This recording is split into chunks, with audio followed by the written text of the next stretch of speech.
So today, welcome you all again to this course 6 to 9 on geosynthetics.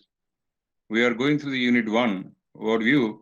In that we finished up to 1.2, which 1.2 has given us the types and manufacture methods of geosynthetics.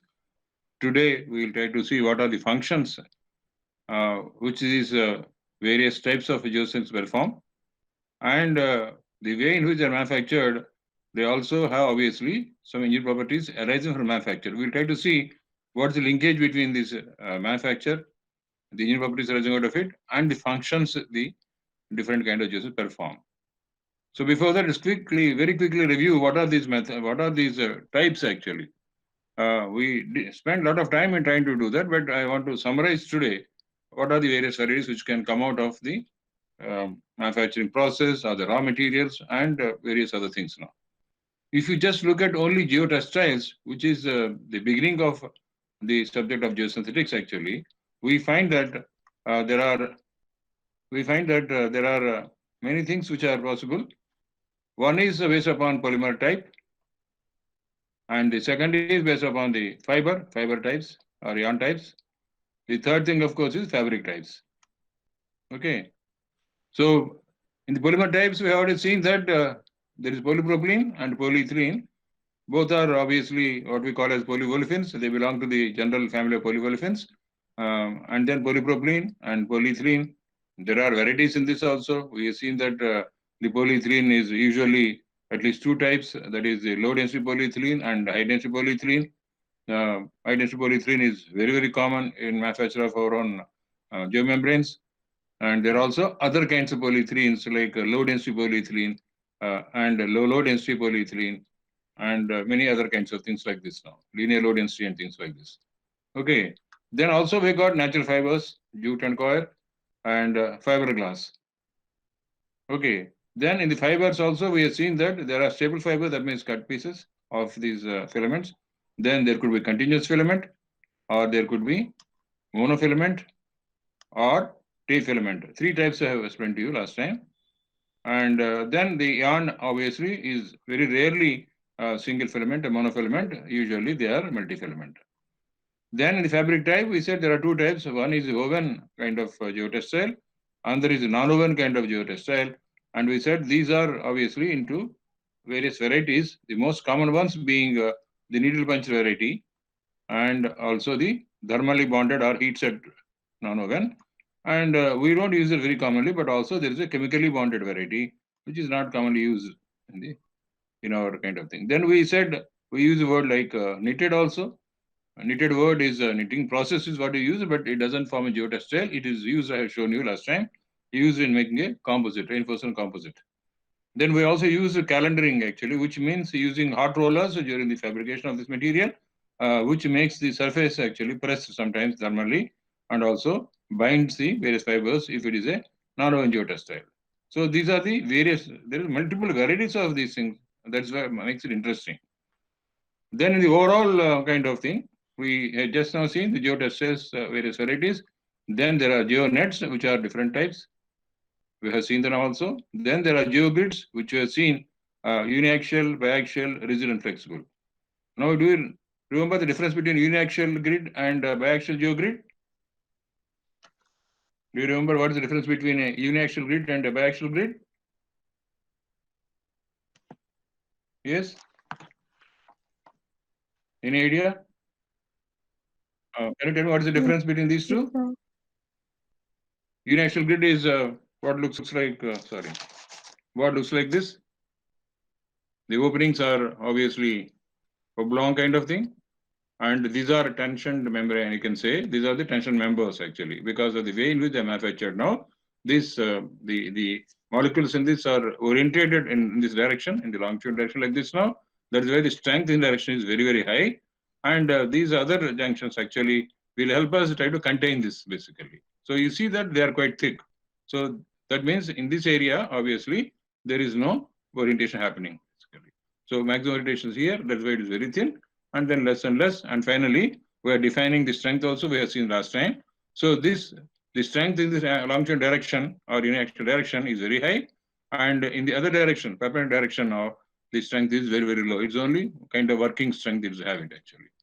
Then the other kind of product we have seen is biaxial. The openings in this case obviously are almost a squarish type. They're not perfect square, but they're squarish now. So we have got in two directions these tension members basically, and there's a junction basically. The junction is also called a node. So node we will see later is actually a load transfer device. That means the tension here is transferred to the node, and then it will pass on to the neighboring members every time. So node is a load transfer device kind of thing now. So this can be of again different size, different shape. And what is fundamental difference now? In this case, the strength in both the directions is going to be of the same order. Earlier, the uniaxial, it is only high in one direction, very, very low in the other direction. Here, it's more or less basically isotropic. So there may be many kinds of things. And just for information, this particular is material in actual grid is made of high density polyethylene. And these materials, the biaxial grids are made of polypropylene, PP. Okay, so these, as we have seen, are rigid kind of materials. And then on the other hand, we have materials which are highly flexible. So in this case, there is a strip kind of thing. And these strips are made of polyester fibers. If you carefully see that actually these are white polyester fibers basically, they are bundled together and made into kind of tape. And then we are using a weaving process basically. They are also called as woven geogrids, and also we call them flexible geogrids. Whereas earlier, if you see that, they are quite rigid actually. Even by the look of it, they are rigid. We can also bend them. But then the definition also will say that these materials actually should keep the shape under stress, under load. That is what is important. But whereas here, it may not keep the shape also. So that is fundamental difference between the woven geogrid and the flexible geogrid. So again, in the woven type also, there are obviously materials which are of the same kind on both directions, this is obviously a kind of uniaxial one, and the very way in which the thickness is more in this case, fibers are more in this direction and less other direction, make it obviously a uniaxial kind of material. And if you look at another kind of product, more or less same kind of thing, more or less, it's not exactly same, but we can keep seeing it. It's basically weaving technology only.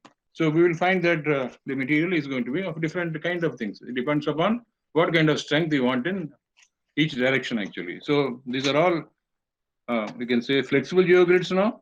We can make it as a woven, or we can make it as a uniaxial or biaxial. It depends upon what we want to pick up actually. So that's how the various varieties come up now. Then we have the geomembranes. And the geomembranes, I'll just show you, there are types which we mentioned. What are the types now? One we said is actually very smooth. This time I'm going to show you what are the different things.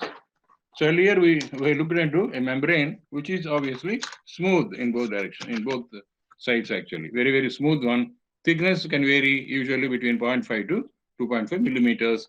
And it does have, because black color, it does have the carbon black content minimum 2% to take care of the ultraviolet rays during installation. And then you see that there is also a material which is rough now. You can see the roughness here now. Okay, on the other side is smooth now. We can also have texturized surface on both sides. In this case, I'm showing a sample wherein one side is smooth, other side is actually texturized.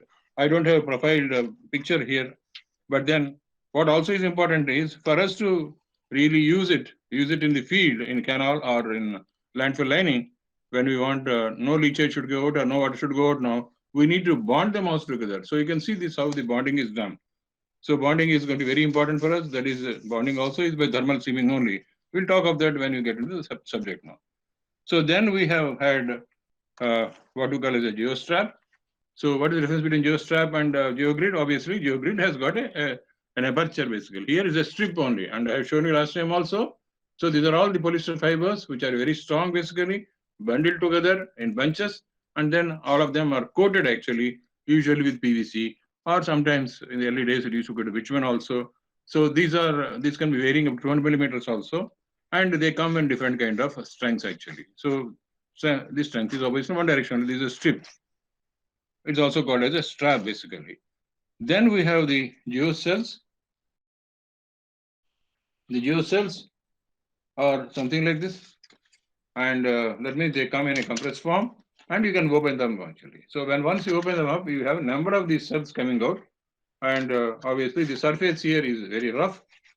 Okay, they like a tessellate surface, and then there are openings now. So this you can lay on a surface, maybe inclined or on a horizontal surface, and fill with the different kind of earth materials.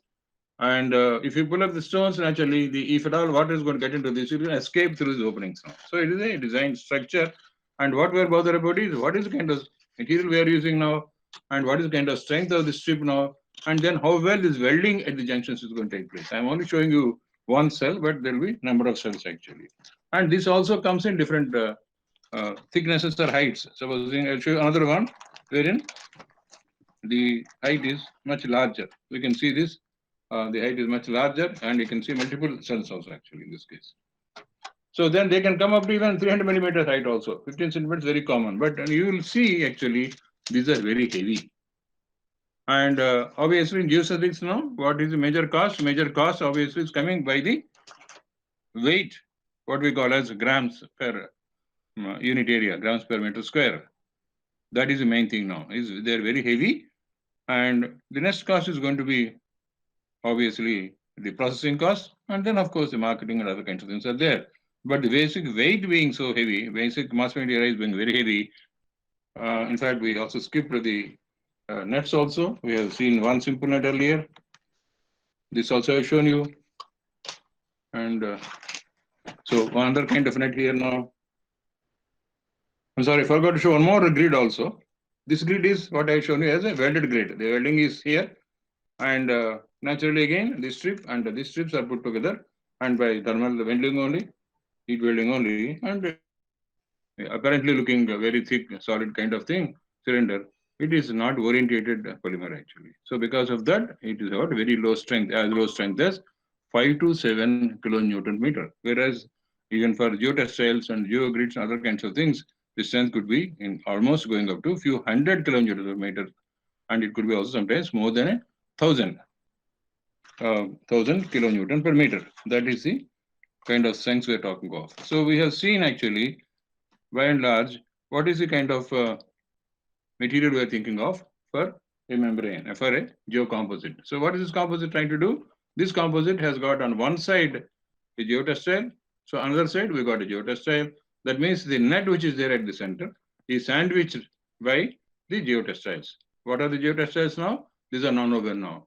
So we will see later how this functions basically. It allows water actually is passing through the central core. That means just enables us to get this. There are many kinds of things which you have to look at now.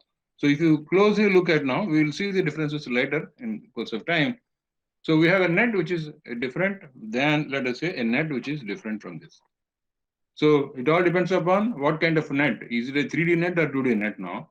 And what kind of geotextile placing? Here we find that it is a non-woven kind of product, very thin one, needle puncture one. And here it looks quite thin one. For all I know, it could be a thermally bonded one now. So you see this just in two kinds of drainage composites, we find so much difference between these two things. So that is what we have to see. So other kind of composite we find here. And I can tell you that all of these are being made very effective to international standards. So that is a geocomposite, which is drainage composite now. Then last time I have shown you a PVD, prefabricated vertical drain. In a prefabricated vertical drain, there is a core element, but the core actually is got a wavy surface. Okay, and then there is a sleeve. The sleeve will be usually a non-woven kind of geotextile, and the central portion core is going to enable the water to transfer upward, downward, depending upon gravity or when you're pumping for vacuum dewatering. And the purpose of this will be to ensure that only water goes, not the soil now. So this is also a composite anyway. We can call it any composite, but is designed for insulation. We will see later. Basically, then we have seen a composite, which we now call as a composite. So here, what is done now? Either polyester fibers or sometimes glass fibers are placed on the non-woven geotextile, and then they are knitted onto the surface. So you can see the knitting at the back, and that's why you find that this can be called as a knitted kind of geotextile, but then it is actually a composite. Composite consisting of reinforcement as well as drainage because of non-woven here now. So whenever you're working on soft soils, whenever you have got even some black on soils, this kind of materials, this kind of composites is going to be more useful, and that's why we call this as a reinforcement composite. Means instead of just only reinforcing now, It's also giving drainage. It's giving two things now. And barrier I have mentioned to you, number of kind of materials are there. And in this barrier now, what else we can think of? There may be many other types also. What kind of barrier I am talking of composite? The composite can be, I think I misplaced that. Yeah. So here we got another sample. I didn't have it last time. So in this sample now, we have a non-woven geotextile on the surface. We have membrane on the surface, on the other side, on the back face, and then we have a inlet here. Okay, that means from this direction now, no water can get through. And from this direction, water can get through. So that means when once water will get through into this now, it will flow by gravity or by pumping through the central space created by the net now. So this will be a kind of barrier also, but allowing still the drainage and other functions. And that's why it's a very special kind of composite. So another kind of composite we can think of is what we call as GCL. What is GCL now? It is geosynthetic clay liner. So in this, if you try to see very clearly, actually the powder is coming out, that's why I sealed it now. So you find that this is quite heavy to begin with. We can weigh almost per meter square. And you see on the top now, at the bottom, let us say we have a woven geotextile with a slit film woven geotextile. And the other side, we have a non-woven geotextile. So in the center, there is this bentonite clay, bentonite powder is placed there. So this will be now what we call as, sorry, all this falling down in my laptop. So the point is that this is coming out. So in fact, at IIT, we have one of the students of work now, we got a patent on how to make this kind of GCLs, which doesn't spoil our shirt or will not leak in the, leak means powder will not going to come out. But the purpose is that once this interacts with water, the bentonite powder is going to swell now and gives us an impermeable surface now. So that means it's competing with a membrane basically. It is flexible now. It's a bit heavier, geosynthetic clay liner actually. Then we have many varieties of what you can call as natural fiber material. We will have different lectures like coir and jute and things like this. This will be done later actually. There are many varieties in this now. And so here is a sample of a grid which is made with what kind of fibers now? It's made with glass fibers now. So, glass fiber is, I think in freeze we use as a, what do you call a thermal insulator actually, glass wool we call it. You go to any shop which is repairing freeze actually, you'll find that it's all coming out basically. So you touch that, it may impinge you. Very fine powder is there. And all our suitcases and all are actually reinforced with these glass fibers. Or it's called fiberglass or glass fiber, both mean same actually. So there, the fiberglass material, what you call the rhino fibers, are spread in the PVC matrix. Basically, matrix is PVC, and here that's why it is covered with a sheet of paper now. And you find that there is also a liner at the base here, membrane kind of thing, and then we can also have a composite made out of it now.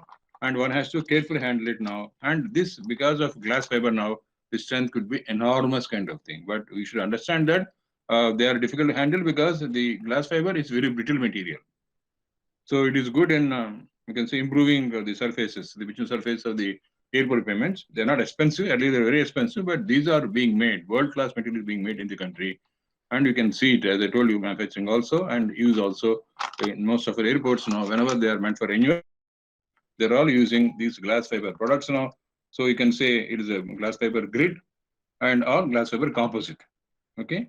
So these are the various varieties. So I would have shown you something like 20 different kind of things. One should understand naturally the process of making them very broadly.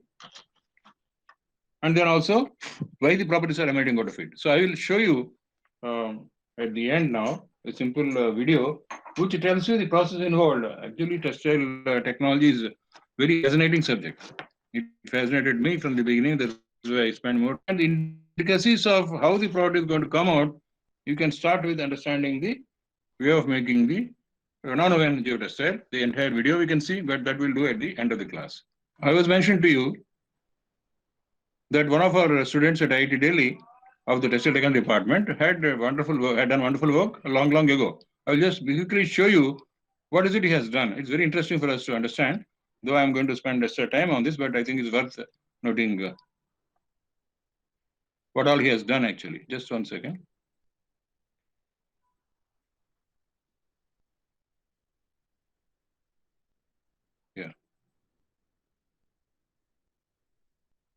So what is it he has done, of course, is he has quantified relations between properties of raw material, process variables, and relevant fabric properties of needle punch stable fiber geotextile fabrics meant primarily for hydraulic functions. Okay, he developed a computer program also by recurring equation, so that we can choose what is the optimum path which the manufacturer has to follow.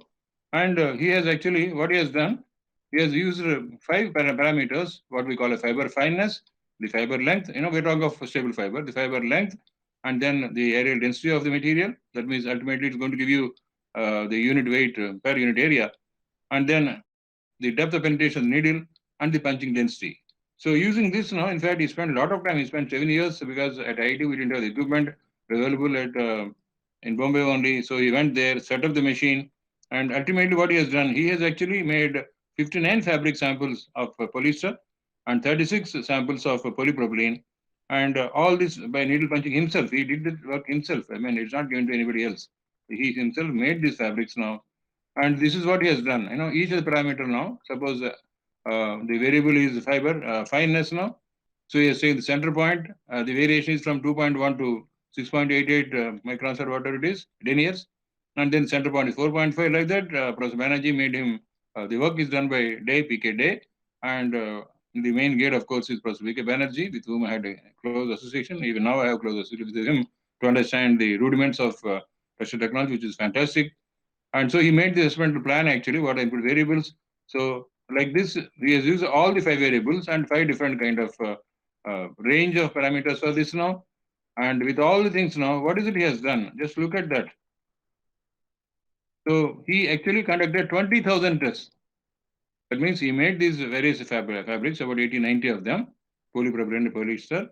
And then he conducted 20,000 tests as that we can relate the process parameters with this now. So he made a 3-dimensional distance, the fiber length here, and then punch density, and then what is in-plane flow. That is one of the hydraulic characteristics now. And then we have also similar kind of characteristics, fiber denier, and then punch density. What is the other range for different fabric, basically. So like this now, he had given wonderful idea. That means at that stage, today, of course, this kind of information is available on the net also. But then in those days now, such information is suppose very precious now. And through that, the recognition equation is developed, and he is a wonderful gentleman, actually. He still continues to work, and he worked so much. I developed the fabrics for the professor there at Bombay, VJT Bombay, Professor Talukdar, because they had the machine. And then we did a lot of tests, actually. In fact, he spent all the 7 years normally research college allowed to work. He spent so much time. He never wanted to finish because he was curious and understanding more and more of it now. I wish that he continued in this area. But today, he has taken up the leadership of one institution. And then, of course, he was also a consultant for many of the industries which make medical textiles, actually. So that is something which we should keep in mind. So in that way, I thought I'll just show quickly what was it which is done by him. And the video will also tell you what is it which is possible. Okay. So after having done that quickly, the next thing is that based upon the kind of parameters which are looking at now, one of the important parameters which are looking for in a geosynthetic could be basically just the what we call as low deformation behavior or force strain behavior. If you test all these varieties which are available to us now through a tension test, on this axis we have the strain. On the vertical axis we have the strength, actually. That means the kilonewton per meter. This is not limited to 100 kilonewton. Actually, this goes endless to almost 1,000, 1,200 it goes, 1,200 kilonewton per meter it goes. And here the strain is up to 100%, mind you.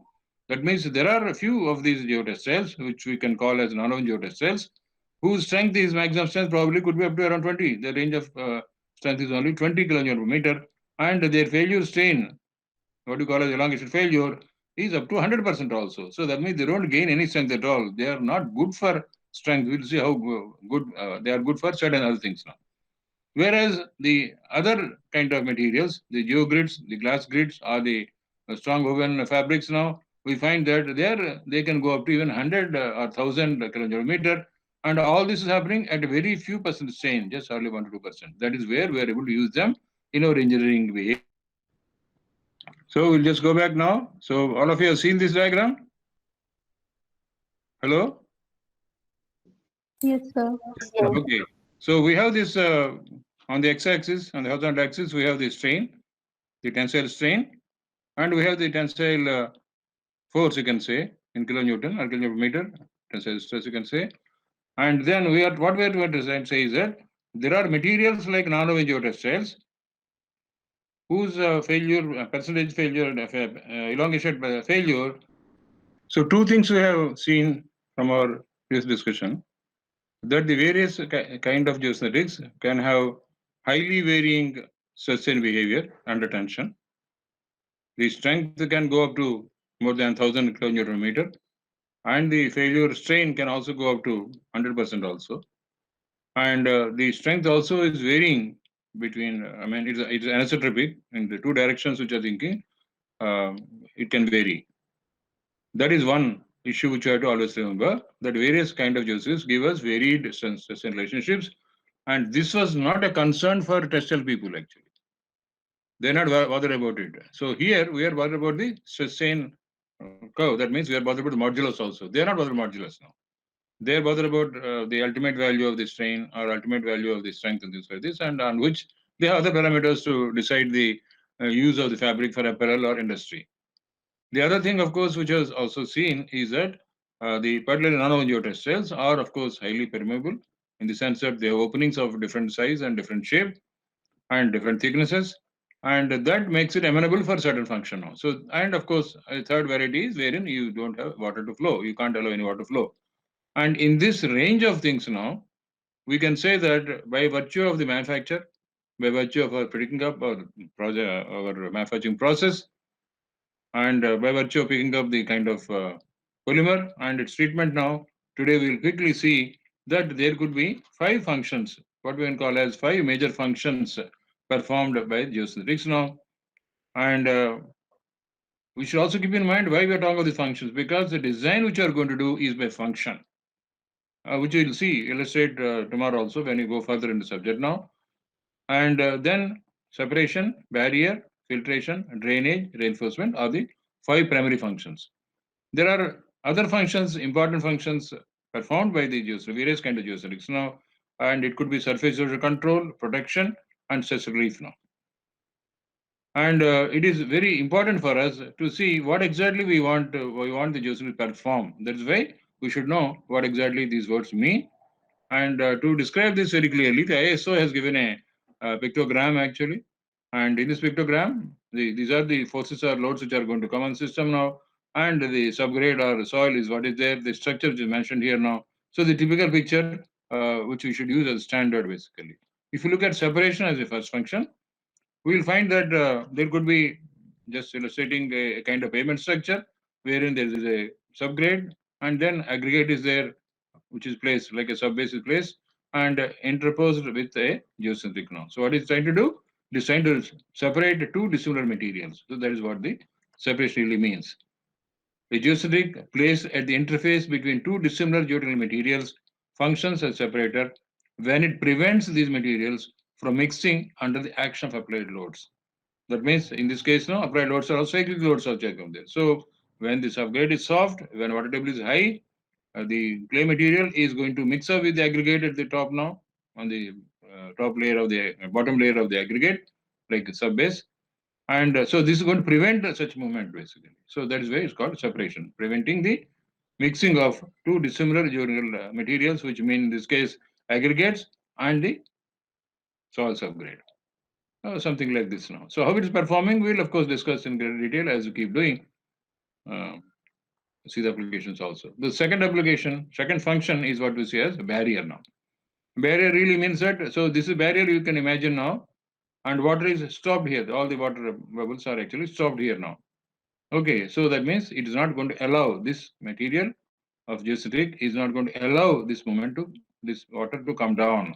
It is actually like a container basically. So it's a barrier to both gas and of course fluids, all fluids. And typically illustrating a lined canal. In this case, the lining is only geosynthetic. You will also see these elements, which means that it is going to be anchored into the subgrade, into the side slope also. So that is one thing which is going to be there.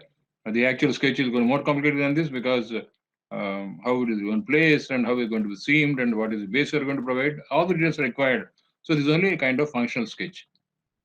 Then we have same kind of functions performed in a landfill structure also. So I'm not asking you to read everything now, but you find that there's a membrane here, primary membrane here, landfill, which is a structure to contain solid waste material now. So there's a membrane. In fact, there could be two membranes also, secondary membrane, this primary membrane, the secondary membrane, which is both side slopes of this um, say landfill and also bottom of the landfill now. Again, on the when we are going to cover up that now, we have a membrane.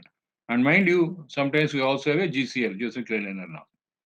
So we find that apart from all other kind of geotextiles, geosynthetics now, the membrane in this case is going to be one of the most important critical kind of things. So that is what is done, also shown by this sketch here now. So it could be membrane and GCL, a combination of these two things could be there. Sometimes only one of them could be there. So it's a barrier to fluids, in this case leachates also, not only water, and also barrier to gases. So if you're able to spread it properly, we can lead the gases also outside appropriately, because this barrier will not allow both the fluids and the gases to flow. Then we have the third and most important characteristic, usually coupled with the drainage also, because both occur together, but let us see separately. So filtration is one system by which if water is going to flow through by natural gravity, so water can flow through, but the soil particles from this layer are not going to allow to move down or allowed to go up now. So that means this material which are interposing geosynthetic now is acting like a filter. In fact, in the early days before the word geosynthetic has come into picture now, we have them as engineering fabric, as filter fabric. One of the names which is given to this is filter fabric now. So this is a filter fabric initially. So as you see here now, in this small animation, the water can flow through, but then the soil particles are not able to flow through. And another way of illustrating the same thing now, we have a soil subgrade and we have the geotextile here now. And obviously, it's nano-geotextile aggregate, let us say, they are shown in a dilated mode, basically. So you will find, we'll discuss in great detail here now, the presence of the geotextile enabled the soil here, the subgrade soil, which was other homogeneous, to become actually a filter cake. It converted, that means it allowed some fine particles to go through, and then it converted them into actually a kind of filter fabric, a kind of filter zone now. So enabling is done, enabling the soil to make into that filter zone is done by the geotextile, which is nano-geotextile. So we'll talk more about that as we go through. So that is an advantage now. So drainage is obviously going to be there because we find that water can flow through this medium. Water can flow through the medium by gravity, obviously. So we also seen that the water can flow through a non-even geotextile in the direction of gravity, basically, unless you are pumping out the water in some ways. So drainage is along the kind of flow, we can say, in the vertical direction or by gravity. And then in this case, I am trying to show you basically that this material has got so many openings now. You find that one of the most important characteristics which you should remember is that if you got a non-oven geotextile, something this thick now, and can you compare with respect to this much thickness of soil actually? If you take equivalent thickness of soil, same, suppose this is 1 centimeter thick now, you take the same thickness of clay soil or sandy soil also, what is the amount of space available for water to flow through in sand? Because between particles it can flow through. Here, the fibers are so fine actually. So the actual opening available, total opening available for the flow to occur is very, very high. So that's why it functions as though, very hypothetically, metaphorically, it is equivalent to something like, say, 500 millimeter thickness. So this is only 10 millimeter thickness. It can perform behavior of a natural soil of that order actually, because the openings are very large and the space occupied fibers is very, very small. So that's why it's always much more effective than, of course, the equivalent thickness soil. So that is what we have to remember now. That's why we designed for that. So reinforcement is very effective in many different ways in structures which are going to look at. And so, for example, um, let's look at that. So this arrow obviously represents in which direction we are going to have the reinforcement effect now. So by using these materials, by using strong geotextiles as well as geogrids now, is easy for us to construct walls, near vertical walls up to 30 meters, which is very common in the becoming common also in the country, though 10 to 12 is most common. And we can also make slopes which could be almost 80, 90 meter high with very small length of reinforcement, which are very effective, easy to construct, and things like this. Very first wall has been done long ago in this country in almost 1988, 89, and it's still standing. This is actually for a railway crossing in the Order Bridge or a railway crossing near Ludhiana station. It is still functioning very well. That means now we have seen 30 years performance of this kind of structures in the country.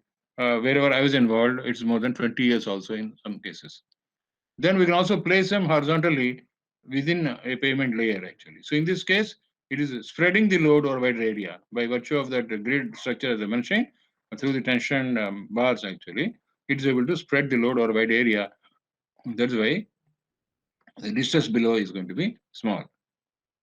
And thereafter, we can think of surface load control now. So when you are placing on the surface of slope now, whenever rainfall occurs now, the water will travel on the surface. Sorry, the water will travel on the surface, and then naturally it will also erode the soil particles now. The other aspect is protection. The protection really meant that if you place, let us say, the geomembrane itself is very, we can say, very weak in many senses actually. It doesn't have strength, it has got capacity only to prevent flow of water, flow of fluids. But then whenever we're going to put it underneath, let us say, subsoil, then we have to protect it by placing a protection layer of a probably non-woven geotextile.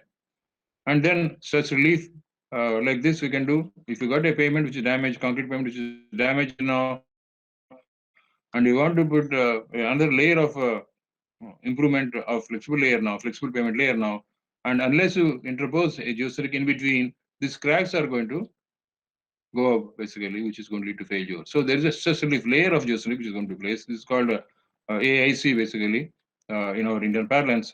And almost all the roads were particularly of distressed concrete roads. So we need this now. Also, we are using this effectively. Maybe if time permits, when you deal with payments, I will show you some case histories which I have been involved with in detail.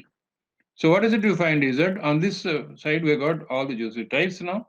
In non-woven geotextile, woven geotextile, geogrids, membranes, geocells, geoclay liners, geocomposites, geonet, and many pipes also. And then we have the functions here: separation, drainage, filtration, reinforcement, barrier, and protection. Okay, so you find that if you look at, let us say, geogrids now, geogrids can perform reinforcement, or nothing else they will perform now. Okay, non-woven geotextile can work as separation, can work as filter. Barrier, when it's coated with the bitumen, we can perform. Protection as a cushion, it can give it. Okay, woven geotextile, yes, separation it can cause. Reinforcement, it can do. Filtration, provided we are designing the filter also. I have shown you the SCM sketch of the woven geotextile, wherein at the intersection there is always small openings now. So if the opening size is sufficient for you, it will give you some filtration also. But then it's not going to give everything actually. Grids, we have reinforcement. Membranes only as barrier. Geocells can be separation and reinforcement. GCLs again as a barrier only. And then composites of various kinds, so they can perform many functions. Okay. And then wherever you have the tick now, we mean it's a main function, obviously. And where you have the star, it is secondary function. So we find that the various kinds of geosynthetics now can perform one or more of these functions. In some cases, if you think that it has to perform more than one function, you design for the function also. So the design of a systems is by function basically. Okay, that is what you have to remember now. So just quick look at this picture you've seen earlier also, but it was not clear to me also, so I thought I will show you again. So here we know what is PET. PET is polyester. PA, anybody knows what is PA? It's polyamide. Polyamide, loosely we can call it as nylon actually. One of the PAs is nylon. PP we know, PE we know. Okay, then photodegradation means ultraviolet degradation, thermo-oxidation, hydrolysis, chemical resistance to acids and alkalis. So all this plus really means it is very good, highly resistant. Okay, obviously one plus means less resistant and 0 means all in resistance, and here it means minimal, nothing is there actually. So what is it you find that each one of them have got different characteristics. Okay, some are good in certain things. Certain, supposing we think of PET, polyester now, for degradation, it could be good, but then thermo-oxidation and hydrolysis is very poor actually. Also, I find that it is very poor in terms of alkaline. Alkaline means really, when you think of concrete now, what is the effluent which is coming out of it? That is going to be alkali only. So that kind of thing it can't take care of. That means we can't use a polyester grid along with concrete. That is something which I remember now. So like this, we can analyze this kind of tables clearly and understand why and when we are going to use these things. Now, I have shown you a big table also earlier, but I want you to mentally remove that table and replace it with these things. Again, polyethylene, polypropylene, polyester, and then nylon. Nylon means PA again. So what is it we're looking at? Strength in grams per denier in this case, because we're talking of filament or fiber only. Strength and extensibility at failure, modulus, moisture regain, density, melting point. Anyway, this table is with you. What is it you find generally is that in most of the cases now, the difference in behavior is not there between wet and dry cases now, by and large. Only nylon, minor differences are there. Otherwise, the common polymers we are going to use have got the same characteristics both in the wet and dry condition. That's a good thing for us to understand. And we find that the kind of behavior is going to be different for different things. So that is what we will try to see. For example, in the PET, it is extensibility is only this much small range, whereas in the PE, polyethylene, the range is going to be very high. That means unless it extends this much now, unless it elongates, it's not going to give you the required strength actually. So modulus also obviously is very high for PET, that is polyester. And if you focus on density, I mentioned this to you. This is PE is 0.95, PP is 0.91, PET is 1.38, polyester is 1.38. That means it sinks in water. And nylon also is more than that of water. Now, melting point is something you have to remember very broadly, not the numbers. But then the melting point of polyester is very high, 260. It can withstand high temperatures. And PP, naturally, up to the working temperatures used in pavements now, up to 165 degrees Celsius. And polyethylene, of course, is not very good. That means it melts at this now. So when you use HDPE, obviously, we can use the thermal welding easily at lower temperatures also. So that is what we have to say, look of it. Now, these I'm going to give you because of shortage of time. I'm not going to discuss all of them now. But what is it we have to remember very clearly is that the material which you are going to use now has to have a specific molecular weight to take care of the environmental stresses which are going to come on system now. So this is molecular weight. Molecular weight of these materials could be more than 25,000 molecular weight for grids and high-strength geotextiles. And nano-geotextiles is not very critical, less than 20,000. And also what we call as CEG, cardboard cell and grooves. This has to be for high-strength grids and high-strength geotextiles and coated grids should be less than 30. And if it's nano-one, it could be between 40 and 50. And in use environment is between 3 and pH 3 and 9. Now, what is it? It means is that whatever geosynthetic material we are going to use, water polymer we are going to use, has to subject to these things. Now, that means you can't buy any polymer and start making geosynthetic out of it now. They need certain thing. In fact, we are happy to know that our Reliance, makes these kind of products essentially meant for manufacture of geosynthetics now. Earlier, it was not. So, our material was not good. Today, this is there now. So, that is what we have to remember now. So, then we follow up in the next class with typical applications. I think day after tomorrow we will meet again and see what are typical applications, and that gives you a view of the entire thing. Now, a day after that, now we are going to have that is on Thursday class. We'll have a video presentation from TechFab, which tells you how these products are manufactured, what is the extent of manufacture, where all they're used, and maybe some of the reference to the standards which are being used in the country. Okay, thank you. Then I think today we don't have time for video. We'll show the video in the next class. Okay, thank you very much and bye.